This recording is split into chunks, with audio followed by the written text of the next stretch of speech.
Subscribe कीजिए दोस्तों हमारे चैनल को।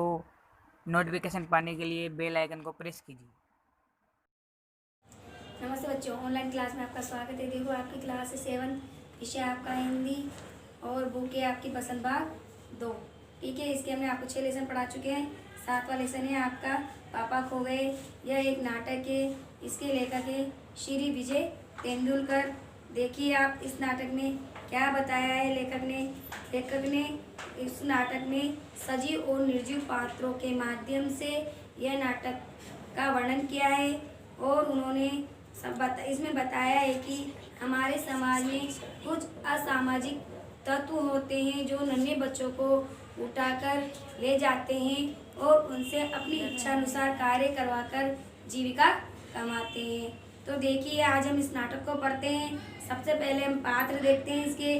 बिजली का खंबा, पेड़, नाचने वाली लड़की, लेटर बॉक्स, कौवा और आदमी, ये इसके पात्र हैं। अब इसके आगे देखो अपन लेसन पढ़ते हैं। सड़क, रात का समय, समुद्र के सामने, फुटपाथ पर, वहीं पर एक बिजली का खंबा और एक पेड़ है, एक लेटर बॉक्स है। दूसरी ओर धीमे प्रकाश में एक सिनेमा का पोस्टर पर नाचने की भंगिमा में एक औरत की आकृति, समुद्र से सनासनाती हवा का बहाव, दूर कहीं कुत्तों के भौंकने की आवाज। ये वहाँ का वातावरण था। अब इसके आगे हम लेसन शुरू करते। देखिए पहला है आपका खंबा। जमाई रोकते हुए, राम राम राम, रात बहुत हो गई। पेड़, आजकल की रातें कैसी है, जल्दी बीतने में ही नहीं आती है। पेड़ कहता है कि आजकल की रातें कैसी है, ये जल्दी बीतती ही नहीं है। खंबा, दिन तो कैसे ना कैसे हड़बड़ी में बीत जाता है, दिन तो जैसे तैसे निकल जाता है। पेड़, लेकिन रात को बड़ी बोरियत होती है, यानी पेड़ कहता है कि मैं रात को बोर हो जाता हूँ। खंबा, तब भी बरसात की रातों से तो ये रातें कहीं अच्छी होती है। पेड़ राजा, बरसात की रातों में तो रात भर भीगते रहो, बादलों से आने वाले पानी की मार खाते रहो, तेज हवाओं में भी बल्ब को कसकर पकड़े बराबर एक टांग पर खड़े रहो, बिल्कुल अच्छा नहीं लगता। उस वक्त लगता है इससे तो अच्छा था ना होता बिजली के खंबे का जन्म, यानी इससे तो अच्छा ये होता कि बिजली के खंबे का जन्म ही नहीं होता। बल्ब फेंक, तब दूर कहीं भाग जाने का जी होता है, बल्ब को फेंक कर कहीं दूर जाने का मन होता है। फिर पेड़ कहता है, मुझ पर भी एक रात असमान से गड़गड़ाती बिजली आकर पड़ी थी। अरे बाप रे, वो बिजली थी या आफत, याद आते ही अब भी दिल धक धक करने लगता है। और बिजली जहाँ गिरी थी वहाँ कितना गहरा गड्ढा पड़ गया है। खंबे महाराज, अब जब कभी बारिश होती है तो मुझे उस रात की याद आती है और अंग थरथराकर कांपने लगते हैं। ये किसने कहा था? ये पेड़ ने कहा था। अब देखो खंबा क्या कहता है, मेरी तबीयत ही लोहे की है, मैं बीमार नहीं पड़ता हूँ, वरना कोई भी इस तरह की बारिश में ठंडी धूप में खड़ा रहे तो जरूर बीमार पड़ जाएगा। वह खंबा कहता है कि मैं तो लोहे का बना हुआ हूँ, इसलिए मैं बीमार नहीं पड़ता हूँ। पड़ जाएगा या नहीं? कितने दिन बीत गए, कितनी रातें, लेकिन मैं बराबर इसी तरह खड़ा रहता हूँ। लंबी ठंडी सांस छोड़कर 6 चुंगी की यह नौकरी भी कोई नौकरी है। पेड़, अपने पत्तों का कोट बनाकर मुझे सर्दी, बारिश या धूप में उतनी तकलीफ नहीं होती है, तो भी तुमसे बहुत पहले का खड़ा हूँ मैं। पेड़ यूँ कहता है कि मेरे पत्तों से मेरा कोट बन जाता है, जिससे मैं सर्दी, बारिश और धूप से बच जाता हूँ, लेकिन फिर भी मैं तुमसे पहले का खड़ा हूँ। यही मेरा जन्म हुआ है, इसी जगह। तब सब कुछ इतना अलग था। यहाँ वहाँ के वे सब ऊंचे ऊंचे घर नहीं थे। यहाँ पर जब मैं मतलब बहुत पहले से हूँ, यहाँ पर पहले ये सब कुछ नहीं था।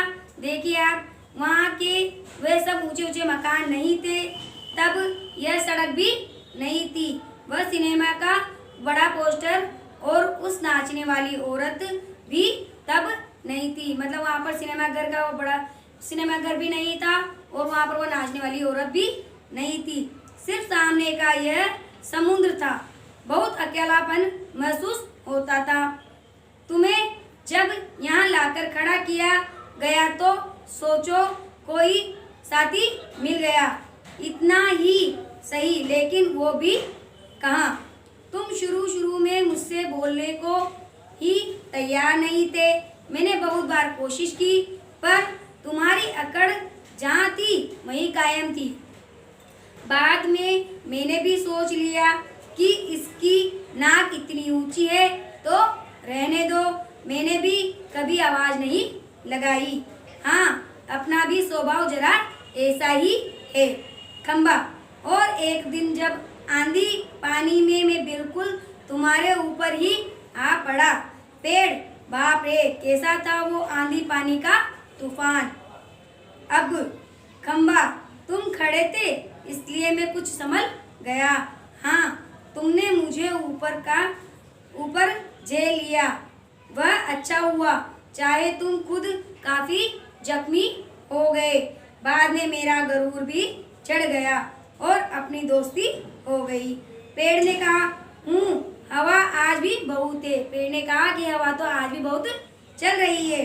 दोनों चुप। हवा की आवाज, कुत्तों का भौंकना, पोस्टर पर बनी नाचने वाली औरत टेढ़ी हो जाती है, उनके घुंघरालू बाल बजते हैं, वह फिर पहले की तरह स्थिर हो जाती है। लेटर बॉक्स किसी दोहे का एक चरण गुनगुनाता है और वह रुक जाता है। कौवा पेड़ के पीछे से झांककर, काऊ कौन है जो रात के वक्त इतनी मीठी आवाजें लगा रहा है और मेरी नींद खराब कर रहा है, जरा भर चैन नहीं रहने देता है।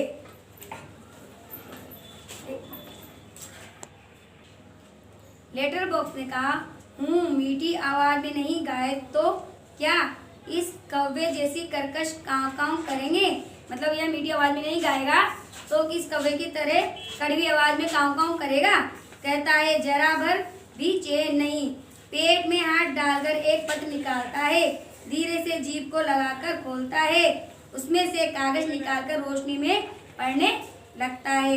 यह किसकी चिट्ठी आकर पड़ी है हेडमास्टर? ठीक, क्या कहता है श्रीमान श्रीयुत गोविंद राव जी? आपका लड़का परीक्षित पढ़ाई में काफी कमजोर है।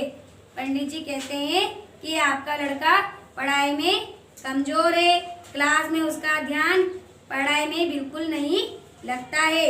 इसकी बजाय क्लास से गायब रहकर बंटे खेलना ज़्यादा अच्छा लगता है। आप एक बार खुद आकर मुझसे मिलिए। परीक्षित के पापा हेडमास्टर से मिल भी लेंगे तो क्या हो जाएगा। स्कूल के बच्चे पढ़े नहीं, क्लास से गायब रहकर बंटे खेलते रहें, इसका क्या मतलब। फीस के पैसे क्या पॉकेट में आते हैं? सभी पापा लोग ऑफिस में इतना काम करते हैं, तब कहीं जाकर पैसे मिलते हैं, उन्हें ये बच्चे पॉकेट में समझे।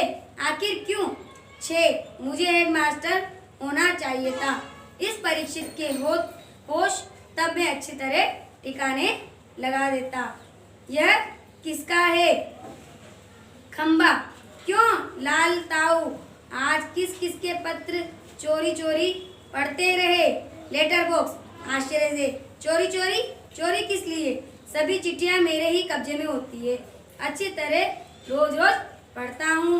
पेड़ कब्जे में होने का मतलब यह तो नहीं लाल ताऊ की लोगों की चिट्ठियां फाड़ फाड़ कर पढ़ते रहो, पोस्टर को पता चल जाएगा।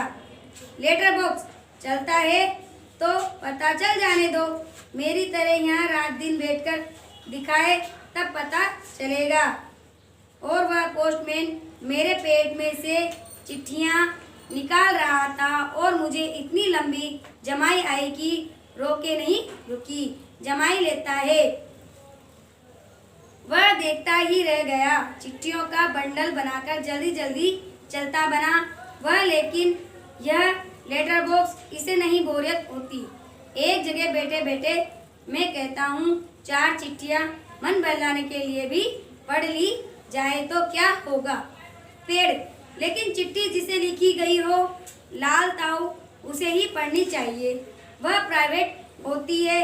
प्राइवेट लेटर बॉक्स, मैं कहाँ किसी की चिट्ठी पास कर लेता हूँ, इसकी होती है उसे मिल जाती है। किसी की गुप्त बातें मैं कब बाहर निकाल देता हूँ वह मुझ तक ही रहती है, इसलिए मुझे अपना कोई महत्व नहीं लगता है। देखो बच्चों, आज हम ये लेसन यही खत्म करते हैं। इसका आगे का लेसन हम अगली क्लास में पढ़ाएंगे। ठीक है, आप यहीं तक ही पढ़ना इसका।